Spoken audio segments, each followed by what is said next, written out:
ನಮಸ್ಕಾರ. ಅಗ್ರ ರಾಷ್ಟ್ರೀಯ ವಾರ್ತೆಗೆ ಸ್ವಾಗತ. ನಾನು ನವಿತಾ ಜೈನ್. ಮೊದಲಿಗೆ ಟಾಪ್ ಸ್ಟೋರೀಸ್. ದೋಸ್ತಿ ಸರ್ಕಾರದ ಮುಖ್ಯಮಂತ್ರಿ ಕುಮಾರಸ್ವಾಮಿನ ಸಿದ್ದರಾಮಯ್ಯನ? ಯಾಕಂದ್ರೆ ಈ ವಿಚಾರದಲ್ಲಿ ದೋಸ್ತಿಯಲ್ಲೇ ಭಿನ್ನಾಭಿಪ್ರಾಯ ಇದ್ದಂಗೆ ಕಾಣಿಸ್ತಿದೆ. ನಮ್ಮ ಮುಖ್ಯಮಂತ್ರಿ ಸಿದ್ದರಾಮಯ್ಯ ಅಂತಿದ್ದಾರೆ ಸಿದ್ದರಾಮಯ್ಯ ಶಿಷ್ಯರು. ಸಿದ್ದು ಶಿಷ್ಯರು ಹೀಗೆ ಹೇಳಿದ್ಯಾಕೆ? ಏನಿದರ ಮರ್ಮ ನೋಡೋಣ.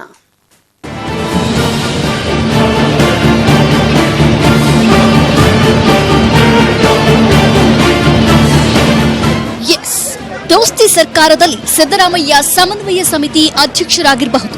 ಆದ್ರೆ ಸಿದ್ದು ಆಪ್ತರಿಗೆ ಈಗಲೂ ಸಿದ್ದರಾಮಯ್ಯನೇ ಮುಖ್ಯಮಂತ್ರಿ ಹೇಗಂತ ನಾವೇ ಹೇಳ್ತಿಲ್ಲ. ಸಿದ್ದರಾಮಯ್ಯ ಶಿಷ್ಯರೇ ಗುಟೂರು ಹಾಕಿದ್ದಾರೆ. ಬೆಂಗಳೂರಲ್ಲಿ ನಡೆದ ನೂತನ ಸಮುದಾಯ ಭವನ ಉದ್ಘಾಟನೆ ಸಮಾರಂಭದಲ್ಲಿ ಹೈಲೈಟ್ ಆಗಿದ್ದು ಸಿದ್ದರಾಮಯ್ಯ. ನನ್ನ ಎದೆ ಬಗ್ಗಿದರೆ ಸಿದ್ದರಾಮಯ್ಯನವರೇ ಕಾಣ್ತಾರೆ. ಸಿದ್ದರಾಮಯ್ಯ ಆಪ್ತ ವಲಯದಲ್ಲಿ ಗುರುತಿಸಿಕೊಂಡಿರೋ ವಸತಿ ಸಚಿವ ಎಂಟಿಬಿ ನಾಗರಾಜ್ ಸಿದ್ದುಗೆ ಬಹುಪರಾಕ್ ಹೇಳಿದ್ರು. ನನಗೆ ಸಚಿವನಾಗುವ ಕನಸಿತ್ತು. ಆ ಕನಸನ್ನ ಸಿದ್ದರಾಮಯ್ಯ ನನಸು ಮಾಡಿದ್ದಾರೆ. ಹನುಮಂತನ ಎದೆ ಬಗೆದರೆ ರಾಮ ಹೇಗೆ ಕಾಣ್ತಾನೋ ಅದೇ ರೀತಿ ನನ್ನ ಎದೆ ಬಗೆದರೆ ಸಿದ್ದರಾಮಯ್ಯ ಇರ್ತಾರೆ ಎಂದ್ರು. ಅವತ್ತಿಂದ ಕೂಡ ಈ ಕ್ಷಣದವರೆಗೂ ಸಿದ್ದರಾಮಯ್ಯನವರು ನನ್ನ ಹೃದಯದ ಅಂತರಾಳದಲ್ಲಿ ಸಿದ್ದರಾಮಣ್ಣ ಸಿದ್ದರಾಮಣ್ಣ ಸಿದ್ದರಾಮಣ್ಣ ಅಂತ ನಾನು ಜಪ ಮಾಡುತ್ತೇನೆ.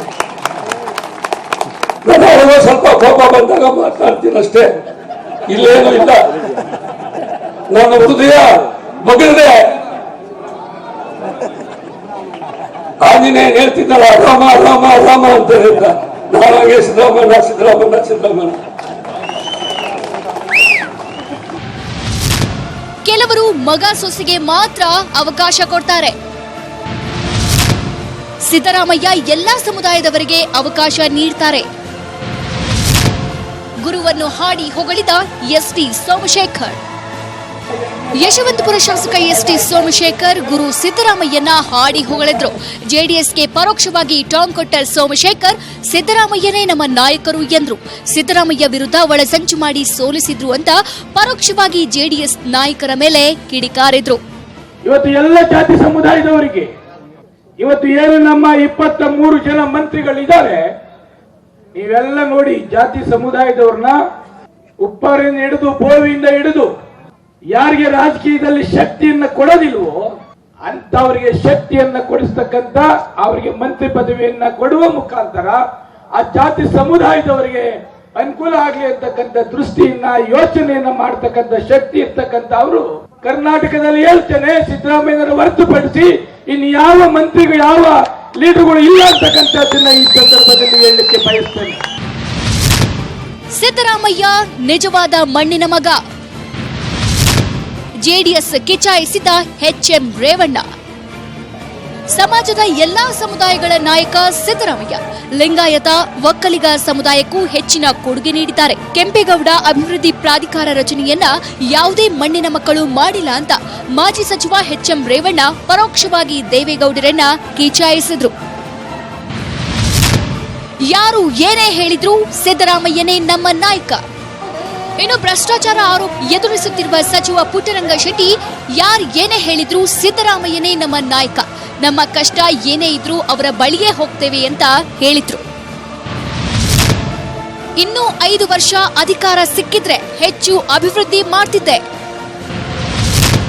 ಹೊಟ್ಟೆ ಕಿಚ್ಚು ಅಪಪ್ರಚಾರದಿಂದ ನನ್ನನ್ನು ಸೋಲಿಸಿದ್ರು. ಇದೇ ವೇಳೆ ಮಾತನಾಡಿದ ಮಾಜಿ ಸಿಎಂ ಸಿದ್ದರಾಮಯ್ಯ, ಯಾರಿಗೂ ತಲೆ ತಗ್ಗಿಸದೆ ಸ್ವಾಭಿಮಾನದಿಂದ ರಾಜಕಾರಣ ಮಾಡಿದ್ದೇನೆ. ಇನ್ನೂ 5 ವರ್ಷ ಅಧಿಕಾರದಲ್ಲಿದ್ರೆ ಮತ್ತಷ್ಟು ಅಭಿವೃದ್ಧಿ ಮಾಡ್ತಿದ್ದೆ. ಹೊಟ್ಟೆ ಕಿಚ್ಚಿನಿಂದ ನನ್ನನ್ನ ಸೋಲಿಸಿದ್ರು ಅಂತ ಬೇಸರ ವ್ಯಕ್ತಪಡಿಸಿದ್ರು.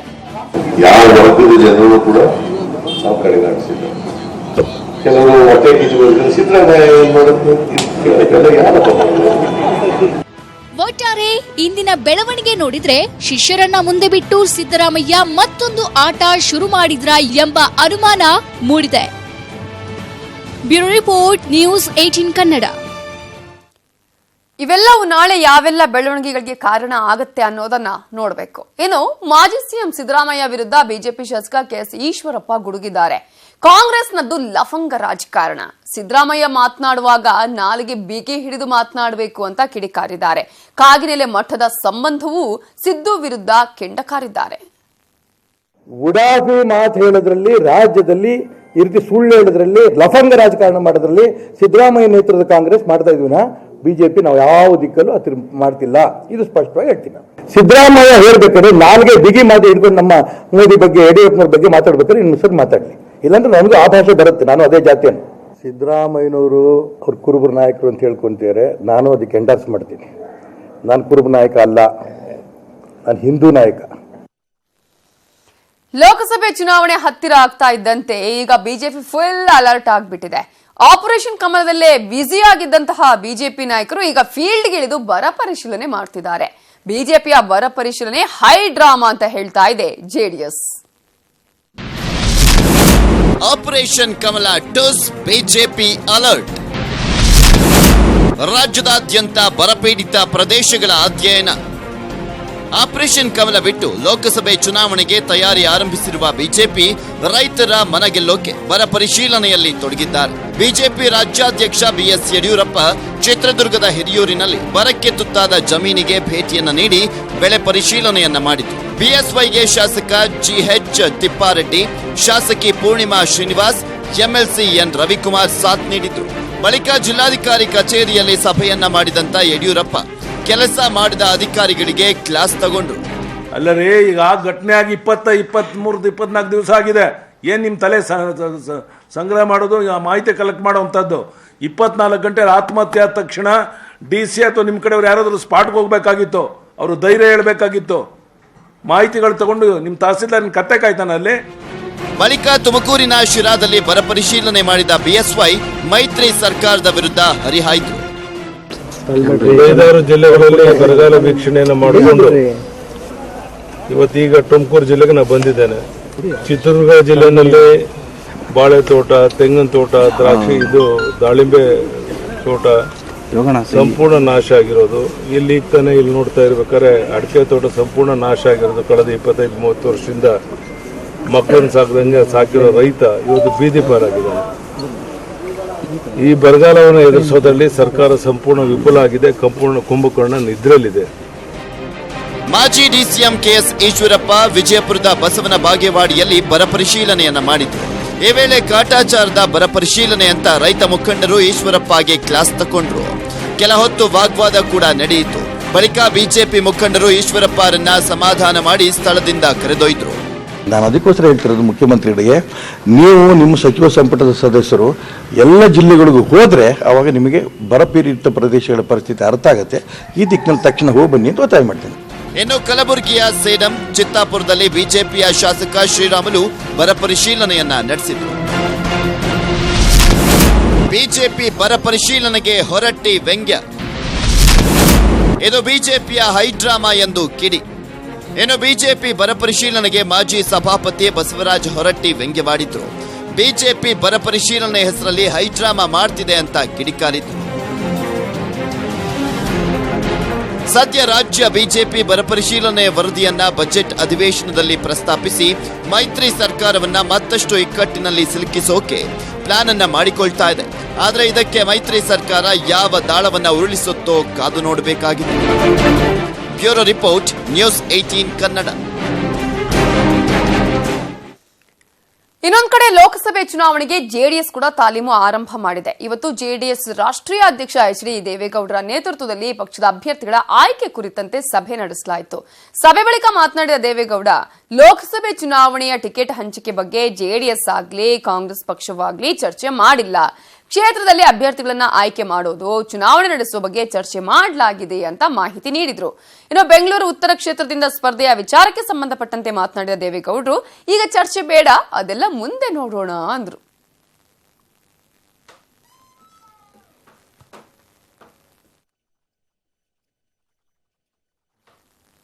ಸ್ಟೀಲ್ ಬ್ರಿಡ್ಜ್ ಯೋಜನೆಯಿಂದ ರಾಜ್ಯ ಸರ್ಕಾರ ಹಿಂದೆ ಸರಿಯುವ ಸಾಧ್ಯತೆ ಇದೆ. ಸ್ಟೀಲ್ ಬ್ರಿಡ್ಜ್ ಯೋಜನೆ ಬಿಟ್ಟು ಸಿಗ್ನಲ್ ಫ್ರೀ ಕಾರಿಡಾರ್ ನಿರ್ಮಾಣಕ್ಕೆ ತೀರ್ಮಾನ ಮಾಡಿದೆ ಅಂತ ಹೇಳಲಾಗ್ತಿದೆ. ಇದರಿಂದ ಇತ್ತೀಚೆಗಷ್ಟೇ ಸ್ಟೀಲ್ ಬ್ರಿಡ್ಜ್ ಮಾಡ್ತೀವಿ ಅಂತ ಹೇಳಿದ ಡಿಸಿಎಂ ಪರಮೇಶ್ವರ್ಗೆ ಬೇಗ್ ಶಾಕ್ ಕೊಡಲಾಗಿದೆ. ಹಿಂದಿನ ಸರ್ಕಾರ ಈ ಯೋಜನೆ ಪ್ರಸ್ತಾಪಿಸಿದಾಗ ಸ್ವತಃ ಕುಮಾರಸ್ವಾಮಿಯೇ ವಿರೋಧವನ್ನು ವ್ಯಕ್ತಪಡಿಸಿದ್ರು. ಆಗ ಕುಮಾರಸ್ವಾಮಿ ಕಿಕ್ ಬ್ಯಾಕ್ ಆರೋಪವನ್ನು ಕೂಡ ಮಾಡಿದ್ರು.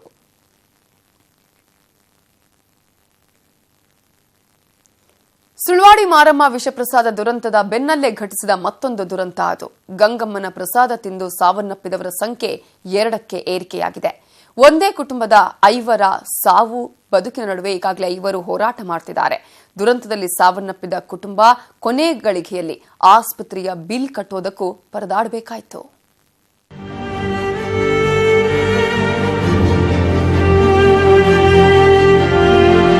ಚಿಕ್ಕಬಳ್ಳಾಪುರ ಜಿಲ್ಲೆ ಚಿಂತಾಮಣಿಯ ಗಂಗಮ್ಮನ ಪ್ರಸಾದ ತಿಂದು ಸಾವನ್ನಪ್ಪಿರೋರ ಸಂಖ್ಯೆ 2ಕ್ಕೇರಿದೆ. ನಿನ್ನೆ ಚಿಂತಾಮಣಿಯ 28 ವರ್ಷದ ಕವಿತಾ ವಿಷಪ್ರಸಾದಕ್ಕೆ ಬಲಿಯಾಗಿದ್ರು. ರಾತ್ರಿ ಶಿಡ್ಲಘಟ್ಟ ತಾಲೂಕಿನ ಗಡಿವಿಂಚೇನಹಳ್ಳಿಯ 56 ವರ್ಷದ ಸರಸ್ವತಮ್ಮ ಅಸೂನಿಗಿದ್ರು.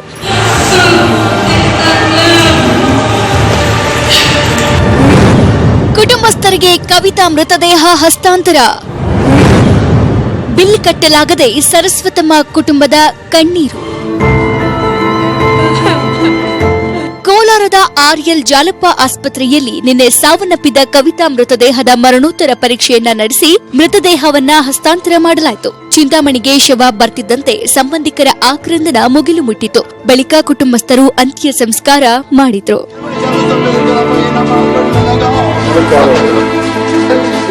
ಇನ್ನು ನಿನ್ನೆ ಚಿಂತಾಮಣಿ ಆಸ್ಪತ್ರೆಯಿಂದ ಜಾಲಪ್ಪ ಆಸ್ಪತ್ರೆಗೆ ದಾಖಲಾಗಿದ್ದ ಸರಸ್ವತಮ್ಮ ಲೋ ಬಿಪಿ ನಿಶಕ್ತಿಯಿಂದ ರಾತ್ರಿ ಕೊನೆಯುಸಿರೆಳೆದ್ರು. ಅವರ ಮರಣೋತ್ತರ ಪರೀಕ್ಷೆ ಬಳಿಕ ಬಿಲ್ ಕಟ್ಟಿದ್ರೆ ಮಾತ್ರ ಮೃತದೇಹ ನೀಡುವುದಾಗಿ ಆಸ್ಪತ್ರೆ ಸಿಬ್ಬಂದಿ ತಾಕೀತು ಮಾಡಿದ್ರು. ಬಿಲ್ ಕಟ್ಟಬೇಕು ಅಂತ ಇದ್ದಾರೆ ಸರ್. ನಮ್ಮ ಮೇಲೆ ಬಿಲ್ ಕಟ್ಟಕ್ಕೆ ದುಡ್ಡಿಲ್ಲ, ತುಂಬಾ ಕಷ್ಟ ಆಗಿದೆ. ಐಸಿದು ಪೋಸ್ಟ್ ಮಾರ್ಟಮ್ದು ಎಲ್ಲ ಬಿಲ್ ಕೇಳ್ತಾ ಇದೆ. 1,100 ರೂಪಾಯಿ ಇನ್ನು ಐಸಿ ವಾರ್ಡ್ದು ಎಷ್ಟು ಬಿಲ್ಲು ತರಕ್ಕೆ ಹೋಗವು. ಹಣವಿಲ್ಲದೆ ಕಣ್ಣೀರು ಹಾಕ್ತಿದ್ದ ಸರಸ್ವತಮ್ಮ ಕುಟುಂಬದ ನೋವನ್ನ ನ್ಯೂಸ್ 18 ಕನ್ನಡ ಪ್ರಸಾರ ಮಾಡಿತು. ವರದಿಯಿಂದ ಎಚ್ಚೆತ್ತುಕೊಂಡ ಉಪಸಭಾಪತಿ ಜೆಕೆ ಕೃಷ್ಣಾರೆಡ್ಡಿ ಬಿಲ್ ಕಟ್ಟೋದಾಗಿ ಹೇಳಿದ್ರು. ಆ ಬಳಿಕ ಸರಸ್ವತಮ್ಮ ಮೃತದೇಹವನ್ನ ಕುಟುಂಬಕ್ಕೆ ಹಸ್ತಾಂತರಿಸಲಾಯಿತು. ಹೆಂಡತಿ ಅಂತ್ಯ ಸಂಸ್ಕಾರಕ್ಕೆ ಹೋಗಲಾಗಲಿಲ್ಲ ಪತಿ. ಕುಟುಂಬವೇ ಆಸ್ಪತ್ರೆಯಲ್ಲಿ ನರಳಾಟ. ಚಿಂತಾಮಣಿಯ ಕವಿತಾ ಪತಿ ಗಂಗಾಧರ್ ಸೇರಿದಂತೆ 2 ಮಕ್ಕಳು ಕೂಡ ಆಸ್ಪತ್ರೆಯಲ್ಲಿ ಚಿಕಿತ್ಸೆ ಪಡೆದಿದ್ದಾರೆ. ಹೆಂಡತಿ ಸಾವಿನ ಸುದ್ದಿ ತಿಳಿದು ಅಂತ್ಯ ಸಂಸ್ಕಾರಕ್ಕೆ ಹೋಗಲು ಗಂಗಾಧರ್ ಹಠ ಮಾಡಿದ್ರು. ಗಂಗಾಧರ್ ಆರೋಗ್ಯ ಸ್ಥಿತಿ ಕ್ಷೀಣಿಸಿರೋದ್ರಿಂದ ಐಸಿಯುನಲ್ಲೇ 2 ದಿನ ಇರುವಂತೆ ವೈದ್ಯರು ಮನವಿ ಮಾಡಿದ್ರು. ಹೀಗಾಗಿ ಪತ್ನಿ ಅಂತ್ಯ ಸಂಸ್ಕಾರಕ್ಕೂ ಗಂಗಾಧರ್ ಹೋಗಲಾಗಲಿಲ್ಲ.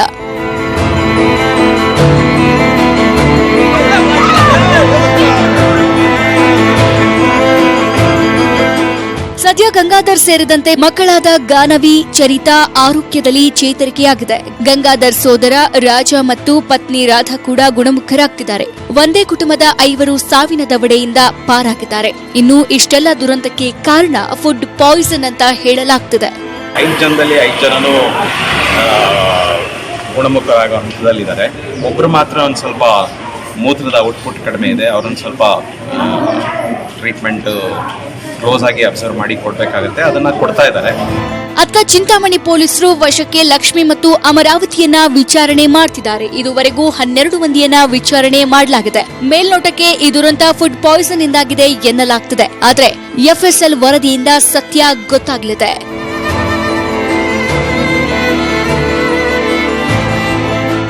ಚಿಕ್ಕಬಳ್ಳಾಪುರದಿಂದ ನವೀನ್ ಜೊತೆ ರಘುರಾಜ್, ನ್ಯೂಸ್ 18 ಕನ್ನಡ, ಕೋಲಾರ.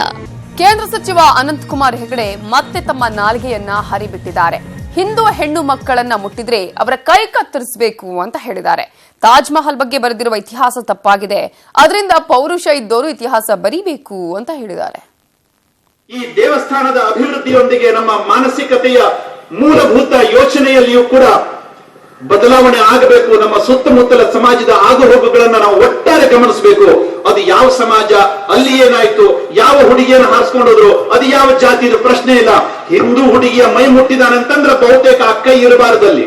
ಹಿಂದೂ ಹುಡುಗಿಯ ಮೈ ಮುಟ್ಟಿದಾನಂತಂದ್ರೆ ಬಹುತೇಕ ಅಕ್ಕೈ ಇರಬಾರದಲ್ಲಿ. ಶಬರಿಮಲೆಗೆ ಯಾರು ಪ್ರವೇಶ ಮಾಡಿದ್ರು ಆ ಧೂರ್ತರು ಇಲ್ಲಿ ಉಳಿದಿದ್ರು ಅಂತ ನಮಗೆ ಗೊತ್ತಿಲ್ಲದ ಹಾಗೆ ಕೊಡಗಿನ ಮಣ್ಣಿನಲ್ಲಿ ಅದೇನೆಲ್ಲ ಚಟುವಟಿಕೆಗಳು ನಡೀತಾ ಇದೆ. ನಮ್ಮ ಕಣ್ಣು ಇನ್ನು ಸ್ವಲ್ಪ ಸೂಕ್ಷ್ಮ ಆಗಬೇಕು, ಮತ್ತೊಮ್ಮೆ ಅಂತಹ ಏನಾದ್ರೂ ಮನೆ ಮುರುಕರು ಕೊಡಗನ್ನ ಪ್ರವೇಶ ಮಾಡಿದ್ರೆ ಕೊಡಗಿನಲ್ಲಿ ಈ ಮಣ್ಣಲ್ಲಿ ಮಣ್ಣಾಗಿ ಹೋಗ್ಬೇಕು. ಆ ಸಂಕಲ್ಪ ನಾವು ಮಾಡಬೇಕು. ತಾಜ್ ಮಹಲ್ ಏನು? ಮಮತಾಜ್ ಮಹಲ್ನಳಿಗ ಮಮತಾಜ್ ಶಹಜಾನನ ಹೆಂಡತಿ, ಅವಳ ಪ್ರೀತಿಗೋಸ್ಕರ ಕಟ್ಟಿಸಿರ್ತಕ್ಕಂಥ ಒಂದು ದೊಡ್ಡ ಕಟ್ಟಡ ಅಂತ. ಖಂಡಿತವಾಗಿ ಮುಸಲ್ಮಾನರು ಕಟ್ಟಿಸಿದ್ದಲ್ಲ, ಇತಿಹಾಸ ಹೇಳುತ್ತೆ. ಸ್ವತಃ ಶಹಜಾನ್ನೇ ತನ್ನ ಹಲಫ್ನಾಮಾದಲ್ಲಿ ಹೇಳಿದಾನೆ, ರಾಜ ಜಯಸಿಂಹನಿಂದ ಕೊಂಡುಕೊಂಡಿರ್ತಕ್ಕಂಥ ಒಂದು ಅರಮನೆ ಅಂತ ಅವನೇ ತನ್ನ ಹಲಫ್ನಾಮಾದಲ್ಲಿ ಆತ್ಮಚರಿತ್ರೆಯಲ್ಲಿ ಹೇಳಿದಾನೆ. ರಾಜ ಪರಮಾರ್ಧಿ ದೇವ ಕಟ್ಟಿಸಿರ್ತಕ್ಕಂಥ ಈಶ್ವರನ ದೇವಸ್ಥಾನ ತೇಜೋ ಮಹಾಲಯ, ಅದು ತಾಜ್ ಮಹಲ್ ಆಯ್ತು. ಲೋಕಸಭೆ ಮಹಾಸಮರದಲ್ಲಿ ಪ್ರಧಾನಿ ಮೋದಿಗೆ ಸೆಡ್ಡು ಹೊಡೆಯೋದಕ್ಕೆ ಕಾಂಗ್ರೆಸ್ ಈಗಿನಿಂದಲೇ ರಣತಂತ್ರವನ್ನ ರೂಪಿಸ್ತಾ ಇದೆ.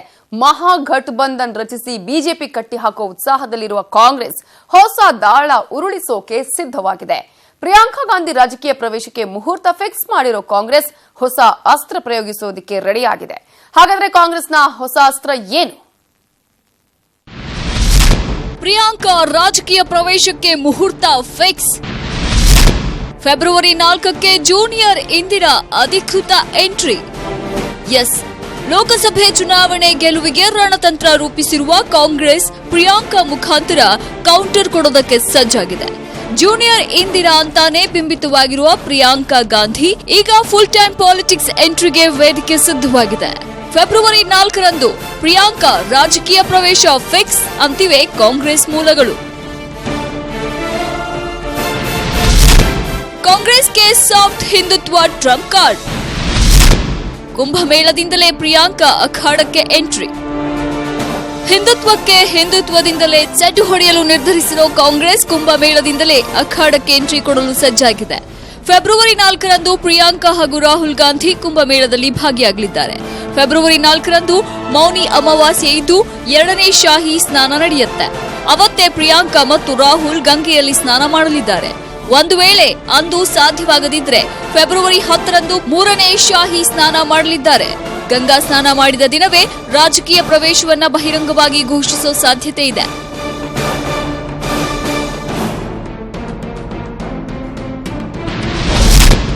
ಉತ್ತರ ಪ್ರದೇಶದಲ್ಲಿ ಕಾಂಗ್ರೆಸ್ ದಿಟ್ಟ ಹೆಜ್ಜೆ. ಹೆಚ್ಚಿನ ಲೋಕಸಭಾ ಕ್ಷೇತ್ರಗಳನ್ನು ಹೊಂದಿರುವ ಉತ್ತರ ಪ್ರದೇಶವೇ ಕಾಂಗ್ರೆಸ್ ಟಾರ್ಗೆಟ್. ಹೀಗಾಗಿ ಎಸ್ಪಿ ಮತ್ತು ಬಿಎಸ್ಪಿ ಪಕ್ಷಗಳಿಂದ ಕೋಕ್ ಪಡೆದಿರೋ ಕಾಂಗ್ರೆಸ್ ಜಿದ್ದಿಗೆ ಬಿದ್ದಿದೆ. ಹೀಗಾಗಿ ಪ್ರಿಯಾಂಕಾ ಹಾಗೂ ಜ್ಯೋತಿರಾದಿತ್ಯ ಸಿಂಧಿಯಾಗೆ ಹೆಚ್ಚಿನ ಜವಾಬ್ದಾರಿ ನೀಡಲಾಗಿದೆ. ಕಾಂಗ್ರೆಸ್ ಸತತ 4.5 ವರ್ಷಗಳಿಂದ ಶಸ್ತ್ರಾಭ್ಯಾಸ ನಡೆಸಿದೆ. ಈಗ ಲೋಕಸಭೆ ಚುನಾವಣೆ ಬರ್ತಿದ್ದಂತೆ ಹೊಸ ಆಯುಧಗಳೊಂದಿಗೆ ಯುದ್ಧ ಕ್ಷೇತ್ರಕ್ಕೆ ಧುಮುಕ್ತಾ ಇದೆ. ಹೀಗಾಗಿ ಈ ಬಾರಿಯ ಮಹಾಸಮರದಲ್ಲಿ tough fight guarantee. Kiran Malkar, news desk, news 18 Kannada. ಇದು ಇವತ್ತಿನ ಅಗ್ರ ರಾಷ್ಟ್ರೀಯ ವಾರ್ತೆ. ಈಗ ಕಾಪಾಡೋ ಪರಮಾತ್ಮ ವಿಶೇಷ ಕಾರ್ಯಕ್ರಮ ಪ್ರಸಾರವಾಗುತ್ತೆ ಬಿಗ್ ಸ್ಟೋರಿಯಲ್ಲಿ, ತಪ್ಪದೆ ನೋಡಿ. ನೋಡ್ತಾ ಇರಿ ನ್ಯೂಸ್ 18 ಕನ್ನಡ, ಜಾಲ ನಮ್ಮದು, ಬಲ ನಿಮ್ಮದು.